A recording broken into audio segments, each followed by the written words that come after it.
Gadag breaking news. Gadag ಜಿಲ್ಲಾ ನ್ಯಾಯಾಲಯಕ್ಕೆ ಆತ್ಮಾಹುತಿ ಬಾಂಬ್ ಬೆದರಿಕೆ. ಗದಗ ಜಿಲ್ಲಾ ನ್ಯಾಯಾಧೀಶರ ಇಮೇಲ್ಗೆ ಸಂದೇಶ.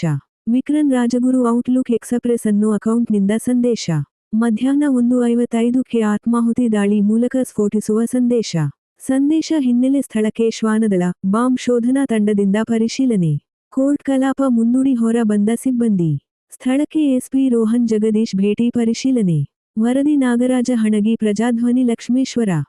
ನಮ್ಮ ಜಿಲ್ಲಾ ಪೊಲೀಸ್ ಕಂಟ್ರೋಲ್ ರೂಮಿಗೆ ಮತ್ತು ನಮ್ಮ ಅಧಿಕಾರಿಗಳಿಗೆ ನಮ್ಮ ಕೋರ್ಟಿಂದ ಸುಮಾರು ಒಂದು 11:50ರಿಂದ 12 ಗಂಟೆ ನಡುವೆ ಮಾಹಿತಿ ಬರುತ್ತೆ. ಈ ರೀತಿ ಒಂದು ಬಾಂಬ್ ಥ್ರೆಟ್ ಮೇಲ್ ಬಂದಿದೆ ಅಂತ ಹೇಳಿ ನಮಗೆ ಮಾಹಿತಿ ತಿಳಿಸ್ತಾರೆ. ಮಾಹಿತಿ ಗೊತ್ತಾಗಿದ ತಕ್ಷಣ ಎಲ್ಲ ನಮ್ಮ ಅಧಿಕಾರಿಗಳು ಮತ್ತು ಸಿಬ್ಬಂದಿಗಳು ಈ ಒಂದು ನ್ಯಾಯಾಲಯಕ್ಕೆ ನಾವು ಭೇಟಿ ಮಾಡಿರ್ತೀವಿ. ಭೇಟಿ ಮಾಡಿದ ಸಂದರ್ಭದಲ್ಲಿ ನಮ್ಮ ಬಾಂಬ್ ಸ್ಕ್ವಾಡ್ ಏನು ನಿಯಂತ್ರಣ ಮಾಡಲಿಕ್ಕೆ ನಮ್ಮ ಹತ್ರ ಏನಿದೆ ಎಲ್ಲ ಎಕ್ವಿಪ್ಮೆಂಟ್ಸ್, ಮೆನ್ ಆ್ಯಂಡ್ ಮೆಟೀರಿಯಲ್ಸ್ನೆಲ್ಲ ಡಿಪ್ಲಾಯ್ ಮಾಡಿ ಇಲ್ಲಿಗೆ ನಾವು ಕರೆತಂದಿರ್ತೀವಿ. ತಾವು ಈಗಾಗಲೇ ನೋಡಿರೋದ್ರ ಪ್ರಕಾರ ನಮ್ಮ ಎಲ್ಲ ಕೋರ್ಟಿನ 3 ಅಂತಸ್ತಿನ ಕಟ್ಟಡ ಮತ್ತು ಅದರದ್ದು ಪಬ್ಲಿಕ್ ಏರಿಯಾಸು ಮತ್ತು ರೂಮ್ಸ್ ಈ ಎಲ್ಲ ಜಾಗದಲ್ಲೂ ನಮ್ಮ ಶ್ವಾನದಳ, ನಮ್ಮ ಡಾಗ್ ಸ್ಕ್ವಾಡ್ ಆಲ್ರೆಡಿ ಎಕ್ಸ್ಪ್ಲೋಸಿವ್ಸ್ ಏನು ಟ್ರೈನ್ ಆಗಿದೆ ಅದು ಎಲ್ಲ ರೀತಿ ಚೆಕ್ ಮಾಡಲಿಕ್ಕೆ ನಮ್ಮ ಸಿಬ್ಬಂದಿಯವರು ಕಾರ್ಯವೈಖರಿಯಲ್ಲಿ ಈಗ ಆಲ್ರೆಡಿ ಅವನ್ನ ತೋರಿಸ್ಕೊಂಡಿದ್ದಾರೆ.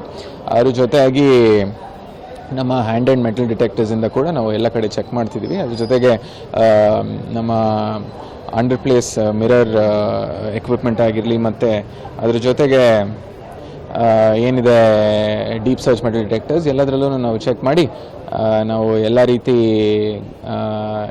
ಏನೇನು ಕಾರ್ಯನ ಒಳಗೊಳ್ಬೇಕು ಎಲ್ಲ ಒಳಗೊಂಡಿದೆ.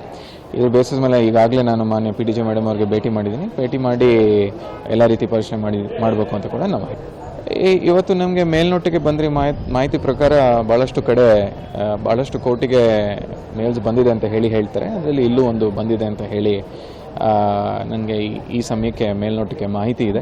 ಪಬ್ಲಿಕಲ್ಲಿ ಒಂದು ಫಿಯರ್ ಪರ್ಸೆಪ್ಷನ್ ಕ್ರಿಯೇಟ್ ಮಾಡಲಿಕ್ಕೆ ಬಹುಶಃ ಇರ್ಬೋದು, ಅಥವಾ ಜಸ್ಟ್ ಪ್ಲೇನ್ ಮಿಸ್ಚಿಫ್ ಕೂಡ ಮಾಡಲಿಕ್ಕೆ ಇರ್ಬೋದು. ಬಟ್ ಆದ್ರೂ ಸಹ ನಾವು ಯಾವ್ಯಾವ ರೀತಿ ಮುಂಜಾಗ್ರತೆ ಕ್ರಮ ಜರುಗಿಸಬೇಕು ಅದನ್ನು ನಾವು ಮಾಡ್ತಾ ಇದ್ದೀವಿ. ಇದ್ರ ಬಗ್ಗೆ ಹೆಚ್ಚಿನದಾಗಿ ಎಲ್ಲಿಂದ ಬಂತು, ಯಾರು ಕಳಿಸಿದ್ರು ಅದನ್ನು ಕೂಡ ನಾವು ಮುಂದೆ ತನಿಖೆಯಲ್ಲಿ ಪರಿಶೀಲನೆ ಮಾಡ್ತೀವಿ.